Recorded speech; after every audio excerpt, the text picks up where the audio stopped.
Welcome back to Tasteland. I am one of your co-hosts, Francis Sierra. And I'm the other co-host, Daisy Alioto. Okay, before we start today, we do want to do a call for listener questions. We're going to do a mailbag episode, maybe 2 if we get a lot of questions, over the holidays. So by Thursday, December 19th, if you could email tastelandpod@gmail.com, we'll put that in the show notes as well. Email us any questions. Voice notes are accepted too. We might even play it if it's a good one. But yeah, if you want to ask us a question, we're going to do a mailbag episode. Hit us up by December 19th, tastelandpod@gmail.com. And I would characterize these broadly as like questions about the culture. If you're a listener, you know what we talk about. So, you know, culture, media, things we've been reading, anything you need the Tasteland take on, the signature Tasteland take, right, Daisy? Yeah, definitely. Tasteland. And if you're anything like me, that voicemail is not going to be, it's not going to be under 10 minutes. I actually did a voice memo bingo for my friends of things that I like repeatedly say in voice memos. But there's no like iMessages voice note wrapped to wrap that up for you, is there? No, I mean, that would be very funny to have. I think they should do that. But I have like certain phrases that I say. Yeah. Like I say, I hope you know a lot. I say, to be clear, but not in like an Obama inflection. Let me be clear. I'll stop in the middle of the sentence and be like, well, whatever. That's life. You're one of only 2 people I know who is like a serial voice noter. I never. This is really only something that started in the last 2 years. I think it's because I have text fatigue. Yeah. See, I love text. I love sending 5 really long texts right after. I love it. Yeah, and I don't mind that at all. But I think at one point I just made the calculus that this will be easier to say. So, okay, so here's something that we can talk about. I was Teddy Brown, who was on our podcast to talk about his Zin article for New York Times, in an act of circling back, asked me to comment for his gift guide article for the New York Times. Not an act of circling back. I was like, well, it's not nepotism because we're not related. And maybe networkism. We can talk about what that's a thing. I responded to his questions in a voice memo. And then these are the notes that ended his New York Times style section. And I ended up with the kicker, which was just don't read them if you don't like them. And but I think I do when I'm leaving a voice memo, I do speak in complete sentences. So I think that helped him. Yeah. Well, I think for me, I like doing the text because I shouldn't say this as, you know, we go into another hour of podcasting. I feel like I'm smarter as a writer. I sound more stupider when I talk. Yeah, that was I hammed it up a bit there. But you know what I mean. Anyways, you'll talk pretty someday. Okay. We're talking to Trevor McFedries. He is a serial founder. He's also a DJ and musician. I would say he's a true Renaissance man. If you remember Lil Michaela, who was kind of like the first digital influencer, that was Trevor. Friends with Benefits, aka FWB Fest, the place I gave my Base Economy keynote earlier this year, which led to us having a conversation about festivals. Trevor was also very big in getting FWB off the ground. I'm interested to hear from him what he's working on now because I know a few things. He's working on a bunch of stuff in parallel, some of it public, some of it secret. So we'll see what we can find out from him. Did you listen to him and I think his girlfriend have this musical duo called Soft? Yes. Did you listen to the trance remix of Right Back to It by MJ Lindemann and Waxahachie? I actually did listen to that. And I actually have one of their songs on my favorite songs of 2024 list. Let me pull it up. Nice. I did listen to that song like 5 times in a row. Heroes So Sexy on my favorite songs of 2024 list. But is that MJ Lindemann trance remix on Spotify or just SoundCloud? Because I think I only... it's on SoundCloud and Bandcamp. And it is Waxahachie featuring MJ Lindemann. I missed Oh my God, sorry. Apologies. I almost bought it because I switched to Apple Music. Formally, actually, I finally canceled my Spotify subscription a couple weeks ago.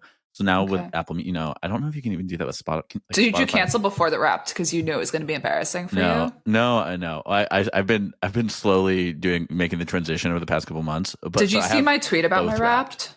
No. Okay, so do you want to guess what my top band of 2024 was? MJ Lenderman? No, Third Eye Blind. Third Eye Blind. I don't even, Third Eye Blind is one of those bands where, like, obviously I know Third Eye Blind. I couldn't name a single song by Third Eye Blind. I don't know the references. I don't know. I feel like you. Well, name one Third Eye Blind song. Graduation. Okay. Well,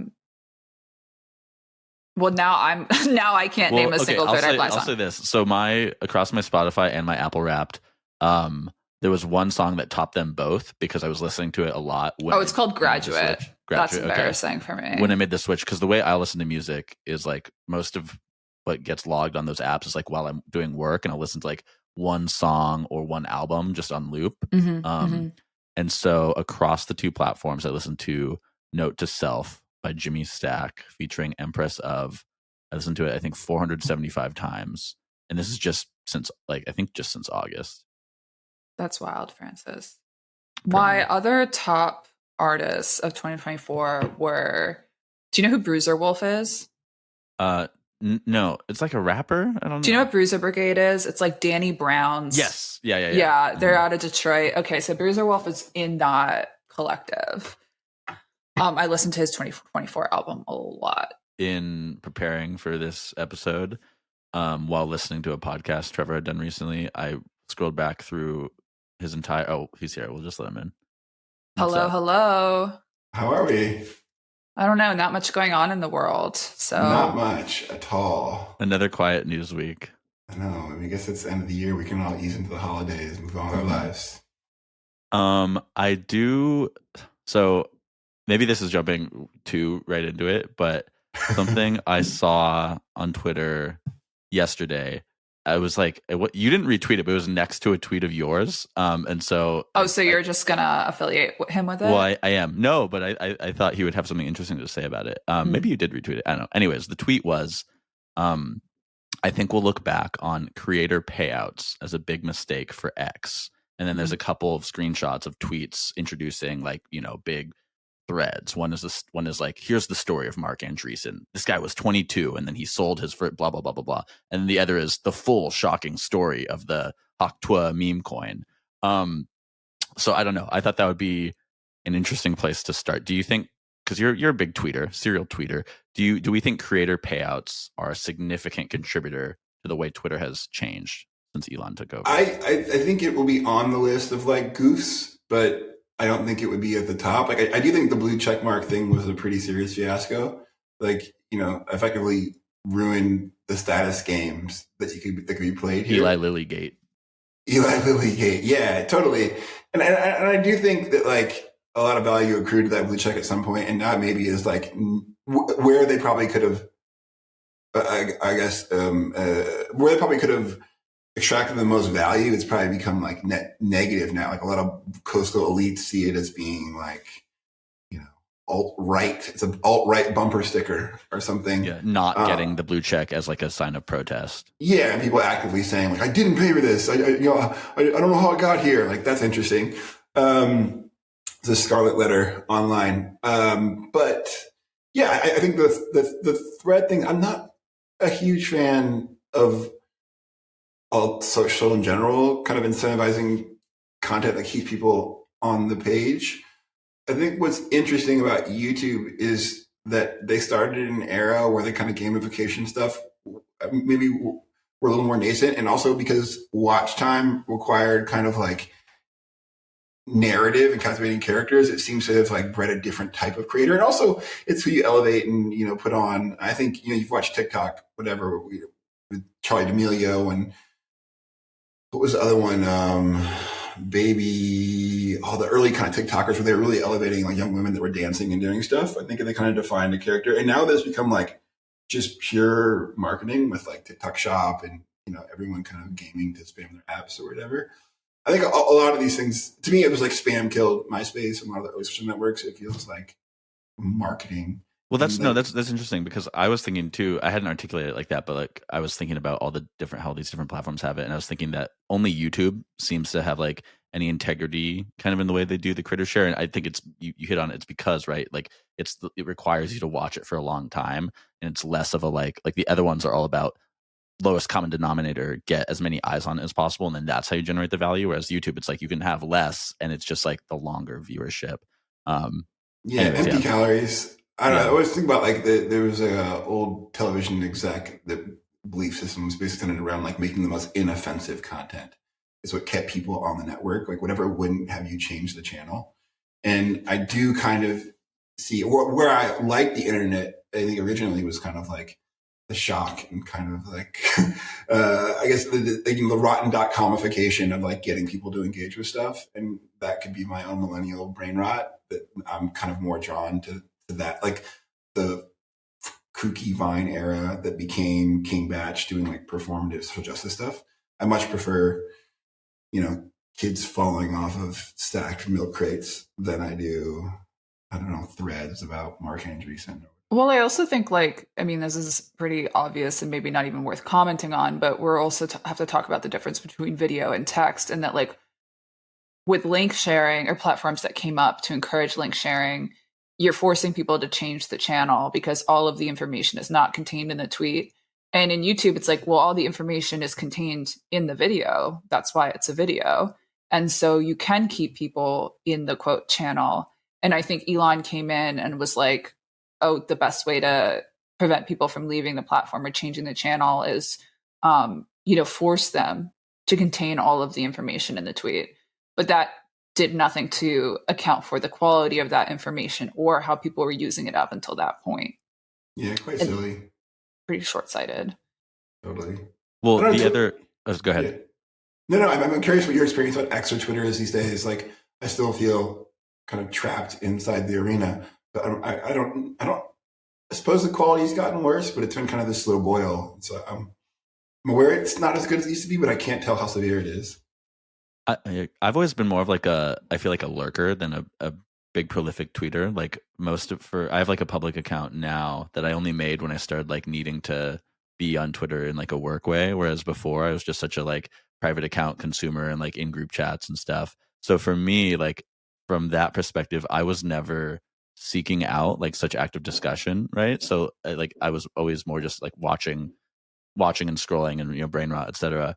But I will say that I think obviously the election is like always like a big Twitter event, and there's so much to scroll through. You can scroll for hours. But I think that the last week with the Brian Thompson, like the day he was killed, and then like the day yesterday that Luigi Mangione was, arrested, that has felt like such a vintage Twitter thing with like an absolute storm of takes with just so many people having so much to say, so little and so much. To me, like this past week, it's like, oh, this is the same as Twitter has always been, really. Maybe with slightly different seasonings or flavors, you're getting the far right, whatever kind of thing. But like this past week, it's like, oh, it could have been 4 years ago, and it's the same Twitter as it was then. I think in the past, though, you would have seen breaking news announcements about each development and what was going on before you would see the takes and the memes. And now it's like, I get all the takes and the memes immediately, and I actually have to dig for the source material. But somebody compared yesterday on Twitter to like when a bird gets into the classroom. It's just like, total distraction, drop everything that you're doing. Like, we are going to watch this bird. And do you think older people feel that way? I mean, one of the interesting things is this kid is like Gen Z, handsome, whatever. I have multiple group chats where like friends of friends knew him or knew his family. Mm-hmm. Do you think that, if you're 50, do you feel like is this bird in the classroom, or is this just like this is the Boston Marathon bomber where it's like a news thing, but not a social thing? I think that actually, if you're 50, you're interested in it, not as much from a mimetic perspective, but because this might be idealistic. I think healthcare is an issue that people become radicalized through either experience or age in the United States. And actually, I think what has made this story resonate across age groups is there's the young, really online people who are like interested in, digging into his Goodreads and like talking about political realignment and Teapot and where does this guy fit in. And like, we all know who like Lindy Man is. But then there's people who are like my mom who are like, okay, somebody took a very, very, very extreme step to make a statement about the healthcare industry. I'm obviously going to follow this story because I have lived, almost 70 years in this country, knowing how broken it is, which, I mean, okay, we said, Francis and I were like, we want to talk about the response. The response, we not want to get that political. But Trevor, I feel like I've seen you do. Be political. I feel like I've seen you do some takes to this effect where it's like, my husband's reading a book right now about ACT UP, the ACT UP movement, and how effective it was in getting treatment for AIDS and recognition of it. I'm like, go through periods where I really believe that that there actually cannot be a unified class movement in the United States, that it would have to be around healthcare specifically. And this kid coming from a very privileged background, I think, supports that. But that obviously goes against people who are like true Marxist thinkers on the left, where it's like, it has to be class, it has to be class. And it's like, maybe it could only ever be healthcare. Maybe that's the one issue that we could ever align around. I mean, like, I can get political, and I don't know if you guys want to, but I think like what's interesting is it's not novel to express the fact that like the left is seemingly allergic to power, right? Like when you create these ideas of oppressors versus like the oppressed, you don't want to become the oppressor. And so the idea of kind of creating real change, which means like attaining power, is repulsive. And I think that paired with the kind of academic theater kidification of like left-wing politics means you effectively have all these people LARPing historical ways of being progressive or left-wing. And so, like I often think about the Black Lives Matter movement or like, the pink pussy hats and the lack of like real policy that came from that, like Nancy Pelosi kneeling in a African dashiki or whatever. And then like the lack of real substantive change. And then I think about, interfacing with circles on the right, where it's like, I'll be in like libertarian tech circles and they're actively weaponizing capital to create real power. Who's had a better 2 decades than Peter Thiel, right? Like, you could also actively trade against all the dominant takes on like left-wing Twitter or kind of like mainstream, like MSNBC wine mom Twitter for the last 10 years and like have an incredible portfolio. You betting against Elon, you betting against Bitcoin, you betting against so many of these players. And so all that is to say, like, I think that healthcare is interesting because I did see like those Ben Shapiro YouTube comments where it does seem this kind of like populist right and populist left can't agree something is really broken here. Whether one side wants, Singapore, and the other side claim denied. Yeah. That was like pure free market. The other side wants like, single payer. I think what's interesting now is it may force people to try to pick apart this thing. And healthcare is so dense. Even when I get into it, friends like D.I. Wallach, who's an investor in the space, like it's so dense that I'm still confused as to who's at fault. It seems like insurance companies, but could it be providers? Could it be other folks in the chain? I don't know. Right. And like after the election, I was talking with my friends about how, populism, and this comes back to your point about power, populism requires an enemy. It requires a shared enemy. And we should have Nick Susie on as well, because Nick Susie just did a great presentation about Drake, but also a larger piece, which you probably saw, Trevor, about like how like the way to get attention is to start a war or a feud in some way. And like, if you look at the way that attention is directed, it's always towards some sort of like us versus them thing, whether in entertainment with like Drake and Kendrick, Taylor Swift and Kanye at one point, or politics, who's more comfortable with an us versus them rhetoric. Sure. But obviously the left is not willing to do a style of populism that is anti-immigrant, insider, outsider. In the past, they would have done the enemy is rich people, but now they can't because so many rich people are Democrats and part of their donor base. And it's like, if there's no enemy, there can be no populism.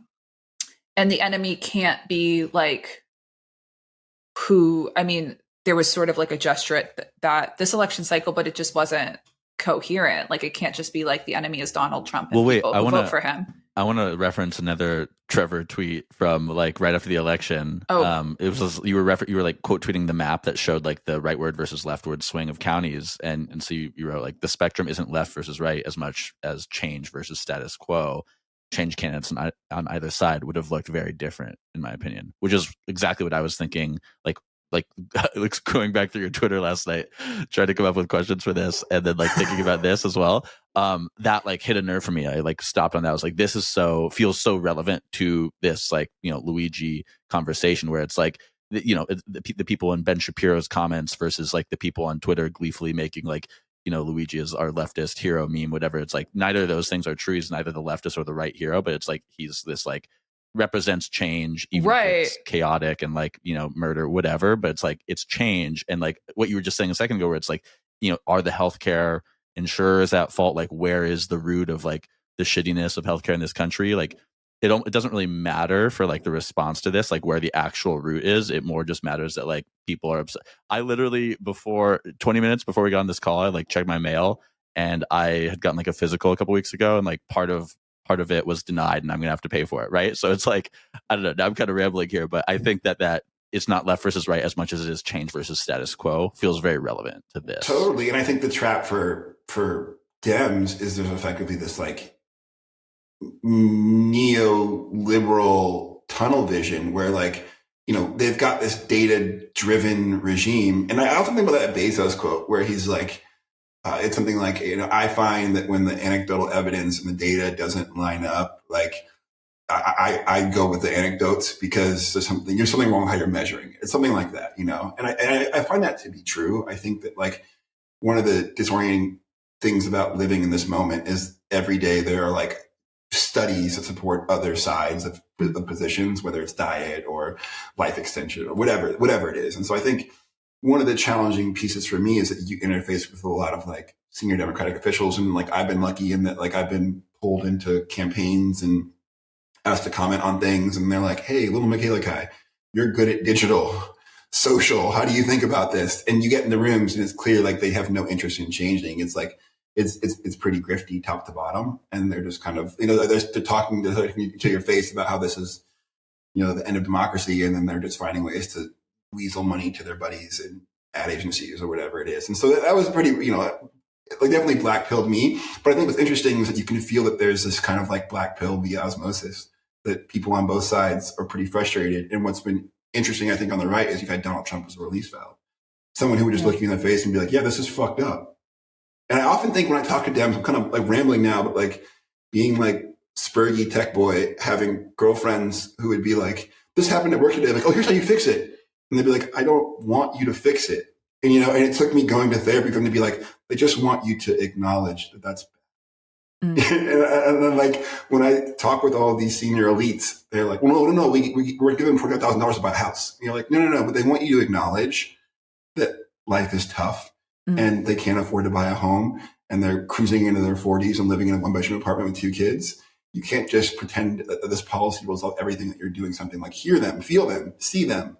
These kind of soft things that don't fit in spreadsheets are very hard for this coastal elite set that calling the shots.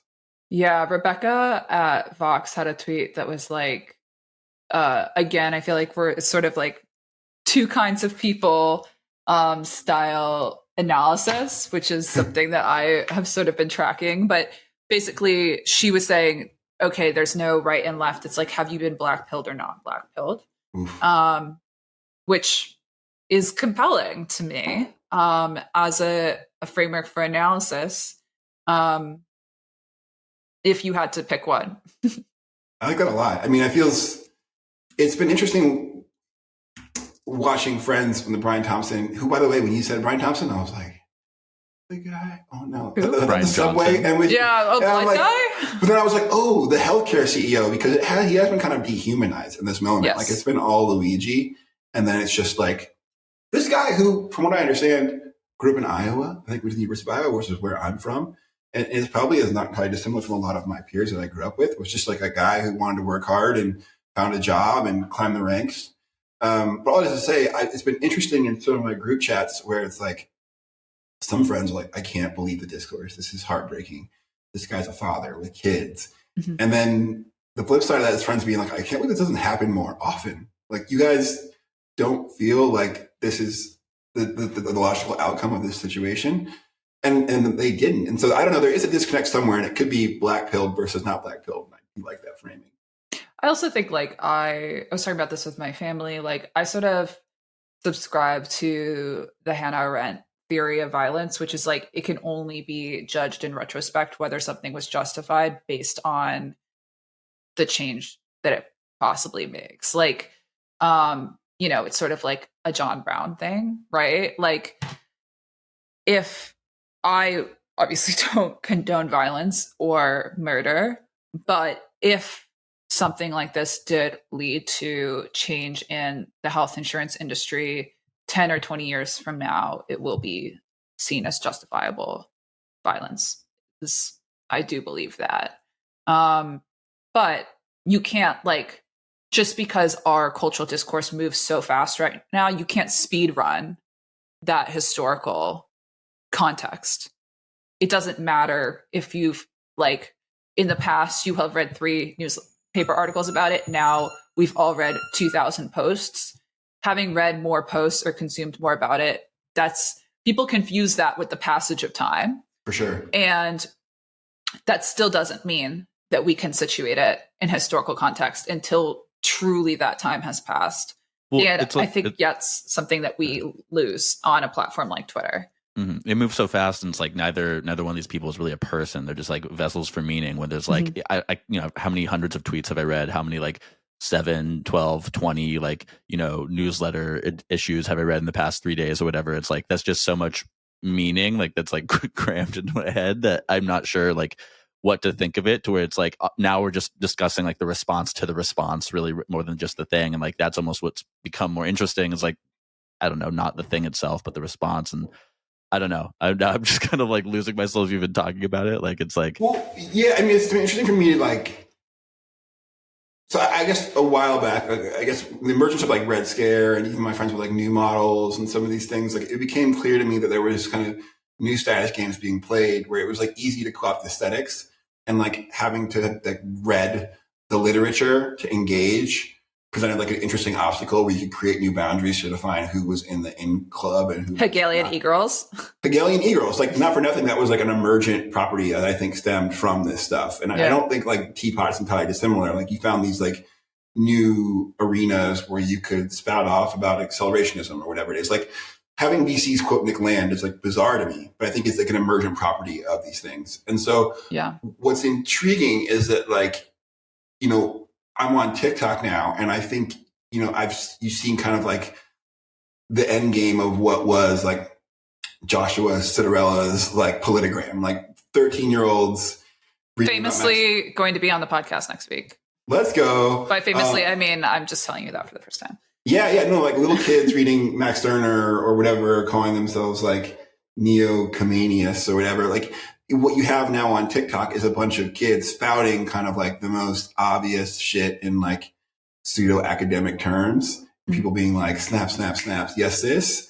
And, like, to me, it feels totally insane. But, like, that to me actually has created a situation where a lot of these people are able to then abstract the humans in this thing and turn them into, like, these academic figures that allow them to, like,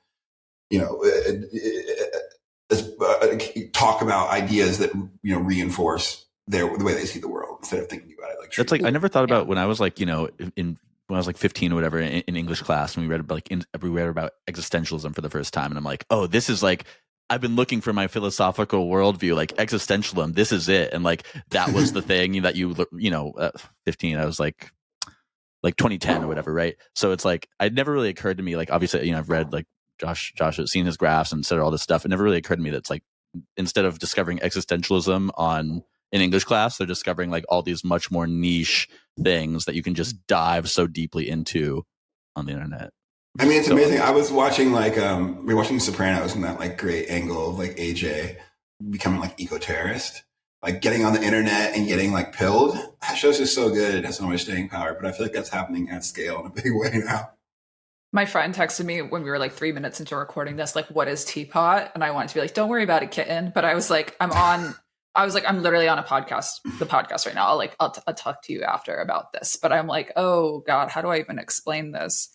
Actually, Trevor, like we talk about status games a lot. You've influenced my thinking on it, but I realized we didn't really define it for people listening to the podcast. Can you explain like what you mean by that? Yeah, I mean, I guess it's funny. I've never like properly tried, but like effectively in all kind of like social life, there are hierarchies, and there are games that we play to like move up and down those hierarchies. And I think of those as being like games where you're trying to kind of either increase your status or, maybe move laterally. But I think what's been interesting about the internet is that it's allowed people to kind of like hack sociology and hack psychology. And a lot of app creators have figured out that that's how tribes like to spend their times is like playing status games. And so you create different platforms that enable different types of achievements, and then we'll come in and do their status game TikTok dances. One thing I can take it back to, there's like one more Luigi Mangione angle I want to talk about. So the writer Catherine D had written a short piece for The Spectator yesterday about his digital footprint and what to make of it. And there's a couple. I'll read a couple short excerpts from it. So one, Mangione's worldview, to the extent we can piece it together, wasn't pinned to a standard left-right axis, as we already discussed. The closest thing we have is that he seemed convinced that technology and modernity had led us astray. And then she gets to, whatever the case, we are at the dawn of a new era. We have argued endlessly over left versus right radicalization, but this case nudges us to think along a different axis between faith in technology's promise and despair at its hollowing of the human spirit. Beneath the endless streams, apps, and feeds, something essential is slipping away, which the point here that to talk about is, she says, my sense is that we've arrived at the beginning of the real culture war, techno-optimism versus techno-pessimism. In this world, may we all become techno-realists. Interesting. That's interesting to me. I guess because we are so in it, and I felt like that's been I felt like 2016 was the moment that culture war kicked off, because it was like, hey, technology brought us Obama. It brought us Facebook. It brought us Google, indexing the world information. Don't be evil. In 2016, it brought us Donald Trump. Like that was the consensus, is that this thing has now been a psyop. It's been controlled by Russians and billionaires, and you watch the narrative shift. And much of my experience in technology over the last 8 years has been like trying to get people excited about a techno-optimist vision that like I was raised in via Wired magazine and Kevin Kelly or whatever else. And so I think, even like Ted Kaczynski, like obviously I think that's probably the angle that she's taking, is that him reading Uncle Ted and espousing the same kind of like, a desire for the agrarian age or whatever. But I think that to me feels a little lazy. I don't know. I think there's more interesting threads to be pulled on than that. I'm curious what you guys read into that. This guy's a programmer who seems to have had a really painful injury and experiences with drugs that basically accelerated his view that like technology is not the solution to a certain type of despair. Sure. And I think technology can be the solution to some types of despair. It could also be the source of despair. But that seems to be, to me, like looking at the people he engaged with on Twitter, who I would put in the techno-optimist category, that seems to be like the crux of the motive as like I understand it, which is like, you can believe all of these things and you can study computer science and read all of these thinkers, and then one day like see a tweet also that's like, you can just do things, and that doesn't become applying to YC. It becomes buying a gun. And that act feels more meaningful and real than like a fleet of Waymos, period. Sure. A fleet of Waymos, that's a self-driving car. That has been the example of changing the world forever. Sure. But you know what else changes the world? Shooting somebody. Yeah, it's interesting to me. There seems to be this kind of like cosmic pendulum. Like I don't want to call it like cosmic pendulum. That's a great name for something. Yeah, my new liquid drum and bass duo. But I think I don't want to call it like an invisible hand or kind of like a cosmic market force, but like there was this kind of like trendy 90s Dawkins atheist kind of like extremely material view of the world.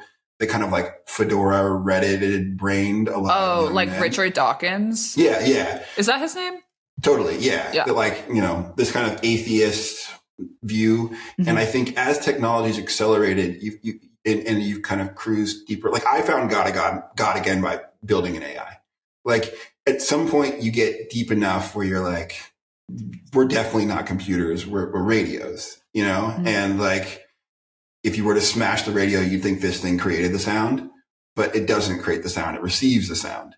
And I think that like people like Luigi and the teapot world stare down this barrel and they either like retreat into this, like, that sounds like nonsense. I'm going to double down on kind of this Dawkins-esque worldview and or kind of accept that there is a higher thing and that they're merely like a small player in that thing. And so I think all that is to say, this idea that like the tech community as being this monolith of math and science, I think they're going to be forced to become like magic and God people, because effectively what AI is oftentimes is casting spells. Like a prompt is, and then you hope a thing comes back, and 7 out of 10 times it does. Like we're going to have to accept that there will be kind of AI born, you know, bio advances where we don't know how they work. Like you're taking this pill and it cures a thing and we don't know, but the God above gave us this spell and it works. So we keep putting leeches on it or whatever it is. Like I think the return to magic is going to be real, and it's going to soften the edges on a lot of these things and make it more palatable to the EQ set. Where do you think network spirituality fits into all of this? Well, I think that's exactly right. That's like a generation of, I think, of like really observant young people, like the Ramelia set. Like they've been able to identify that there are like voices and spirits in the machines, and that they're important and that you should acknowledge them. And like even the kind of mantra I see more and more of, like, we made the rocks talk. Like, you know, with thinking about like transistors and chips, like you've turned silicon into thinking machines. Like that's fucking wild. That's spiritual. That's like voodoo. And I think that like there's going to be a return to that kind of thinking. And I think it'll make it more palatable and easier for people to accept techno-optimism that's rooted in kind of like a humanist and like spiritual world. I'm reminded of like the last few days, there was a few articles I read, and I'm probably going to like confuse which ideas I got from which ones, but I didn't read, there's like the Casey Newton piece about like AI. He was making some case for AI, and then Edward Anguissa Jr. made in his Substack had this long piece like kind of disputing every part of that. And I think maybe he wrapped it up in this way, or it was then what I read in Ryan Broderick's Garbage Day newsletter, kind of wrapping up the two, where it's like the point is that AI, it's not that like AI is like terrible and evil, or that it's like good and positive, but it's all of these things at once. And it's like, I don't know. So like thinking about techno-optimism versus techno-pessimism, it's like, I don't like how can you be one or the other really when it just is the reality? You can't there's so much toothpaste. There's tubes and there's liters, gallons of toothpaste out of the tube. The tube we can't put it back in. Right. So I don't know. I haven't really delved much into like thinking about it in this like magical sense that you're talking about. But I like that. I think like, because for me too, where I land on that is like AI as a term, right, is like so meaningless to me. Like I'm not such a techie person where I understand exactly how LLMs work and all that, but like I think of AI as basically meaning a term that just means like a computer that's really fast and good at pattern matching. And like, you know, it's not so different from like a computer 10 years ago. It's just that this one's faster, and AI just means fast computer. Yeah, it's interesting. Like, I don't know if you want to interrogate like AI and like what it means, but like I think you could describe like an intelligent human as someone who effectively is like really good and fast at pattern matching, right? Like effectively that's learning. You know, you're like hearing someone point at your little brother is pointing at your mom and saying mom, and you're going, oh, if I point at her and say mom, she responds. I'm going to like double down on that pattern and get attention or whatever it is. All that is to say, like, I think that's like, yeah, that's like been the most obvious tech take for a long time. As long as I can remember it, is that like these things are neutral, and effectively how you use them can define whether they're good or bad. I think what's interesting to me is like how we're going to interrogate the definition of like progressivism, I think that, like, I see technology explicitly as like doing more with less or the same, right? Like, that's just, it's enabling more. And progressivism for me was always about doing more for people. Mm-hmm. And I think what's interesting is like that became doing more for people who have less than others. Man, that makes sense too. And it's totally shifted into be like doing more for those who have a certain identity that are aligned with. And I was like, interesting. I guess that makes sense. The catch-all, it's easier. And then at some point I was like, actually, I don't like that at all. I'm not interested in that. I'm interested in helping people explicitly.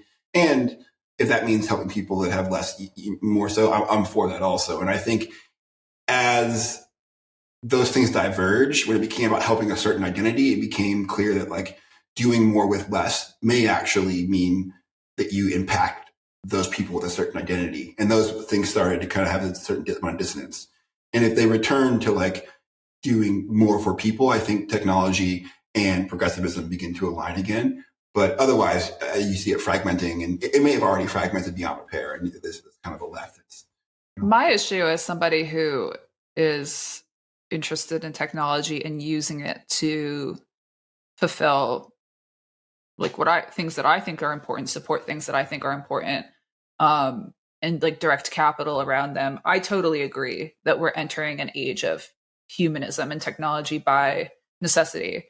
My issue is the people who have capital and power right now in Silicon Valley were not selected for their skills as humanists, and their companies and the way things were funded were not optimized towards humanism. And so we're stuck with this group of leaders and people and founders who were good at what they were selected for, which was building unicorns and scaling. And in some instances, like, being on the spectrum in a way that would allow them to ignore a type of humanism that might have made those companies smaller. But I think the issue is like, I'm not really interested in those people refashioning themselves as humanists, because I don't think you can have people pivoting to writing threads about humanism that think like books can be replaced by ChatGPT. But there is no pipeline empowering, selecting, directing capital towards people that have the skill sets that were ignored during like, the ZERP era, whatever you want to call it. ZERP is a bit of a myth. We've covered that on this podcast, but like you could say like broadly the last 2 decades, like, yeah, Mark Zuckerberg was the person to build Facebook. Is Mark Zuckerberg the person to be the voice of like post AI tech humanism? Like, probably not. He's a family man. He's a nice guy, but like he wasn't selected to do that. It's interesting, right? And I think this is exactly like the kind of thing we're going to need to figure out how to discuss with like the accurate language, because I think if you were to describe Elon Musk, it'd be someone who cares deeply about humans and not very much about people, right? Mm-hmm. Like, I would say like, Larry and Sergey to a lesser extent, and Elon maybe more so than Larry and Sergey, like are exactly the same way. Like they're thinking very much about humanity broadly. Elon wants to create plan Bs and save the environment. But if that requires crushing the janitor who, got something wrong, like he'll absolutely crush the janitor, right? Mm-hmm. He'll crush anyone to get to this thing.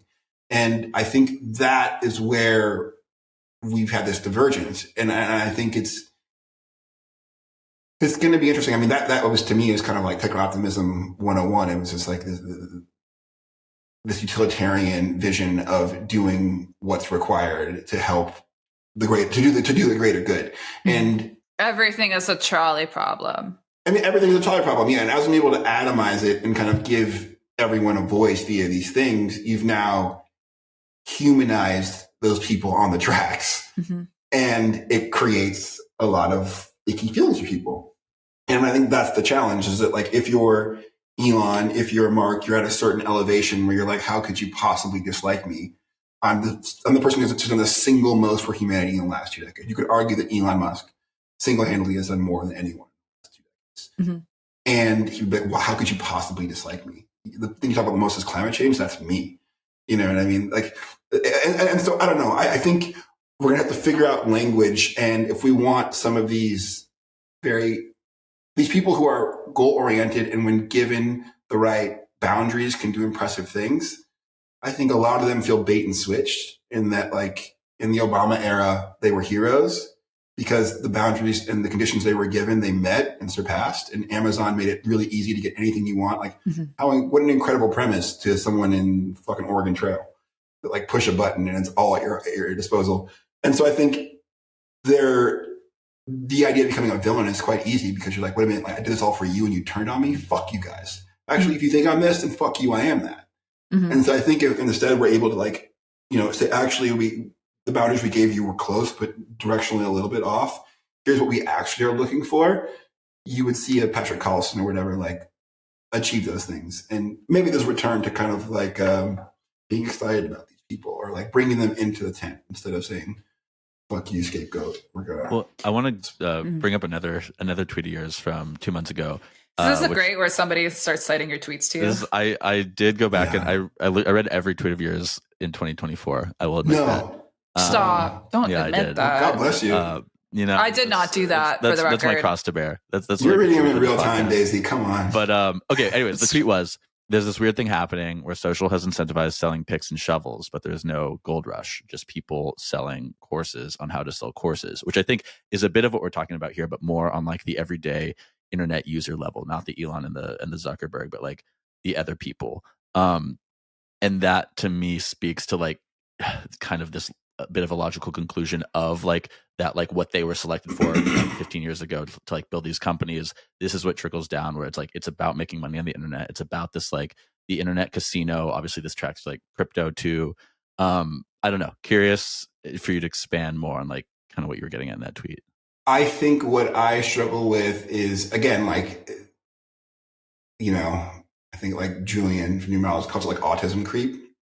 Like effectively this worldview of very concrete, discrete systems and the game being to like win that system has created like some kind of perverse outcomes, meaning that, I'm 38 years old. I came up on the internet, but also was aware of kind of like a softer spiritual goal of actualization, meaning that like I wanted to be an artist and I wanted to create things and I wanted those things to like make the world a better place. And there's something soft and special about that. And when I discovered MySpace, I realized I could write JavaScript that would make people auto-friend me or whatever, And so it was like, cool, I can get lots of friends here, in which case I can have lots of influence and the things that I make can impact people at a greater scale. Awesome. I can build a blog. I can build a brand. I can read Cialdini and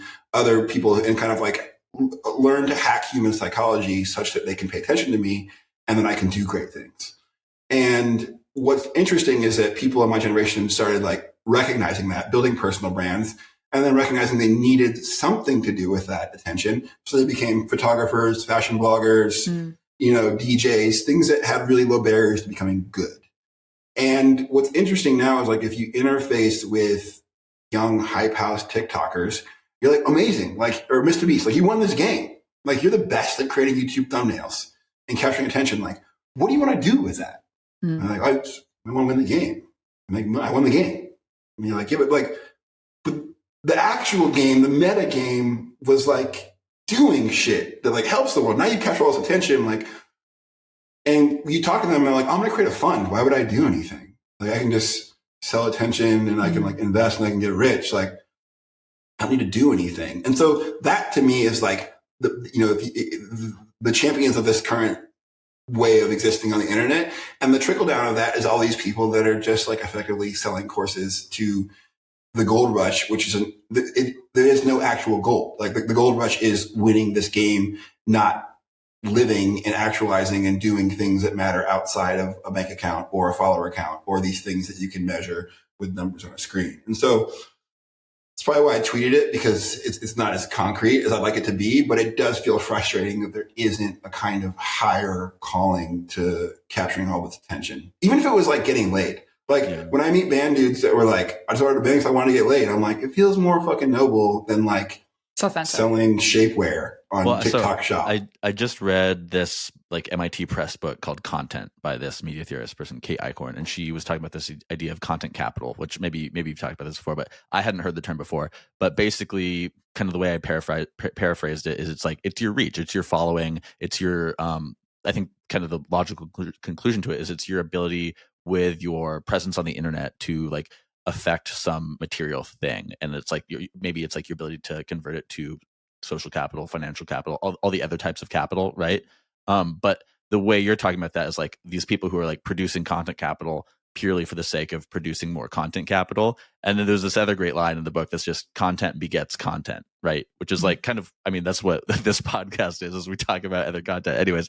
But I don't know. To me, that's what that is it's just this like endless wheel of content that begets more content that begets maybe financial capital, and just like to no end. Like there's no end to it. And I think that to me feels okay, like narratives and stories and the way they manifest. But I guess the stories, and maybe this is me being romantic, and maybe it's because he's the only one that have persisted throughout time, but like if the story is the Bible, or like, you know, hymnals were kind of by slaves or whatever, like if these stories that were passed on are meaningful, I'm interested in like content begetting more content. But the empty calories of it all, and I think that's like the challenge for me, is that like we haven't great systems for like measuring sustenance, you know, like it's empty calories constantly. And I think that's what's frustrating. And I guess some part of me is struggling with like, am I just old and my like axes for understanding like the kind of like quality of these things is like antiquated, or should I be actively helping young people and being like, no, like you can make things that matter. Like they don't need to be disposable. Right. Like your aura ring is not going to tell you how well you are in terms of like how meaningful you feel like your life is. People realize they're missing some component of wellness, but there's no like way to measure that outside of spirituality, which is how we end up with like more wellness content as a solution to the problem that was created. And I just want to jump real fast back because I really like this distinction between people who are focused on humans and people that are focused on people. And I think like we need actually more creators and people in the media industry who like understand the distinction and like can do both.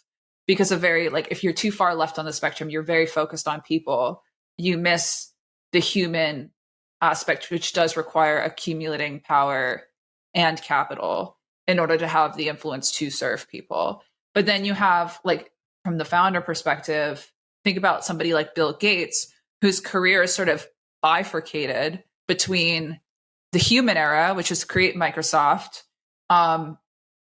good for humanity, bad for a lot of individual people, arguably. And then you have the people era where you eradicate malaria. And it's like 2 chapters. But what if they had to be the same chapter? And what if the people who got capital and were privileged in culture, but also were privileged in the world of Silicon Valley, were the people that were the best of keeping an eye on both at the same time? This has never occurred before. And I feel like that's sort of what we're talking about here. But like, also correct me if I'm wrong. I don't know. I think it's a really tough one, right? Like, you could argue that like Steve Jobs was that character, and like, you know, it's kind of a product of this kind of like hippie California thing. And I always think about him getting pitched the idea of like streaming music, and he was like, "That's bullshit. People should own their media," you know. And I think there's kind of a humanist quality in what Steve Jobs did that prevented slop. And I think as you've moved away from Steve, you see like Apple Vision Pros emerge, where you're like, interesting technically.